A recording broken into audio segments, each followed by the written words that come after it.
سەرباری کۆتایی هاتنی ماوە دەستووریەکان بۆ پێکهێنانی حکوومەتی نوێی عێراق، بەڵام هێشتا لە نێو ماڵی شیعەدا ڕێک نەکەوتوون بۆ دەستنیشانکردنی بربژێری پۆستی سەرۆکوەزیران.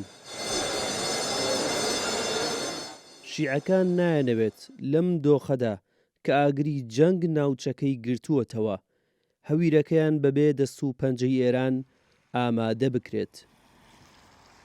ئەوانەی کە چاودێری دۆخی عێراق دەکەن پێیان وایە لە پێکهێنانی حکوومەتەکانی ڕابردوودا هەر کاتێک گرێککۆرێک دروست بووایە ئێران قاسم سولەیمانی پاش ئەویش قائانی دەنارد بۆ کردنەوەی گرێککۆرەکان، بەڵام ئێستا گرێککۆرەکان کەوتونەتە ناوخۆی ئێرانەوە، بۆیە ئێران ناپەرژێتە سەر دۆخی ناوخۆی عێراق.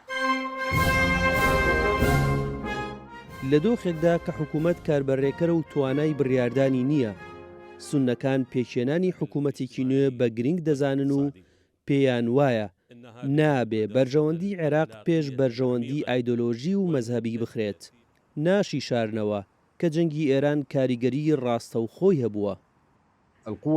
ئەو هێزە سیاسیانەی کە هەند چەند هەوڵ دەدەن لە یەکتر نزیک ببنەوە بۆ وەلاخستنی ناکۆکی نێوخۆیەکان و ئەنجامدانی پێکهێنانی حکوومەتی نوێ ڕوبەڕووی کێشەی زیاتری نێوخۆیی دەبنەوە. ئەمڕۆ کێشەکە گەورەترە کە فشارەکانی جەنگ سەپێنراوە یاخود ئەو جەنگە کە هەیە کاریگەری لەسەر گۆڕەپانی عێراق هەبووە. ئەوە یەکێکە لە فشارەکانی سەر هێزە سیاسە دیارەکانی سیستەمی عێراق، بۆیە پێم وایە ئەم جەنگە سێبەری بەسەر کێشەکاندا هەیە و ئەنجامدانی دانیشتنی ئەنجومەنی نوێنەرانیش لەم کاتەدا قورسە. کوردیش خۆی ئامادە دەکات بۆ ئەوەی بە هەڵبژاردننی سەرۆک کۆمار تۆپەکە بخاتە گۆڕەپانی چوارچێوەی هەماهەنگیەوە. بۆ ئەو مەبەستەش هەوڵ دەدەن لە سی دانیشتنی پەرلەمان بۆ هەڵبژاردننی سەرۆک کۆمار ئەنجام بدەن.